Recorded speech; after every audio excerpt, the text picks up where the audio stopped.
Let's talk about this Ukraine stuff. Let's jump into the story. We got this from Washington Examiner. YouTube flags Oliver Stone's latest Ukraine documentary. Now, I don't know when this came out. There's a trailer for it. It's a 2016 documentary, Ukraine on Fire by Oliver Stone. They put this warning on it, age restricting it.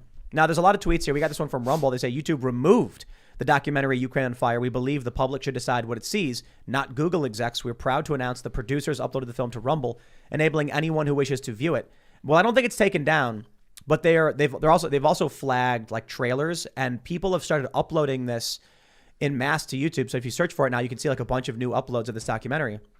And it basically talks about there's like this weird Streisand effect. Yeah, there's like a leaked phone call of Victoria Nuland talking about who the president of Ukraine is going to be. I think you were mentioning that, right? Yeah. Was that, she was had some picks on who she wanted to install. And then it happened, right? Is that what it was? Yeah, I believe so. The crazy thing is, you guys see that story about like the biolabs and all that stuff?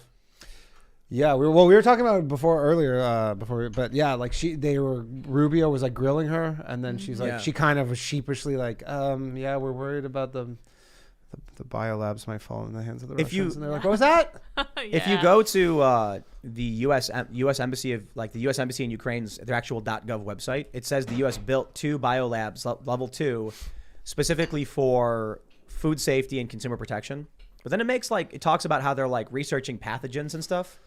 So I certainly think the idea. Just doing a bit of gain of function. How many? Okay, well, I don't know about that. That's the thing, right? So if Russia comes out and they're doing gain of function in Ukraine, I'm like, that's how the fact checkers are able to dismiss this, because all we know is that the website and the U.S. government said like, oh, there's pathogens here. It could just be like they're researching, like they're trying. They claim it's the biological threat reduction program to make sure people don't get sick or something. Mm-hmm.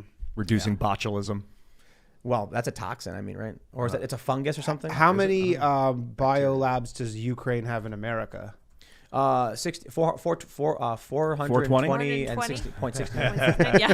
I have no idea. Oh, yeah, Danny was just showing us some wild stuff before of the old videos of. Zelensky doing the Roman salute as a Nazi. Pretty salute. crazy, yeah. So Mostly joking about how he's like, we sure have a lot of Nazis here, and everybody's like, yeah, we sure do. It's one of those. But then I thought even crazier is like, Obama's government, we're gonna join NATO, but obviously as their puppet, and everyone's like, it's funny because it's true. This is the Ukrainian president before he was president. Yeah, back when he was just a comedian. The conspiracy theory is that he's a comedian who played the Ukrainian president on a TV show, and so they asked him to actually do it because they knew that he could act.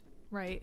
Or he's like. Well, I mean, it's not really a conspiracy theory. That's kind of what happened. But his approval rating was like super low before this. Yeah, I was reading something like my mom was saying, but it was like less than 20%. How many people? Biden level? How many people's approval rating right now is skyrocketing because of war talk? His That's the 90. secret. That's the secret ingredient. Yeah, I know. Yep.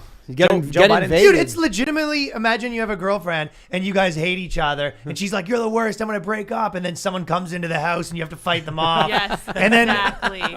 and the movie always, you know what, you're not so bad. Now I realize why I loved you in the first place.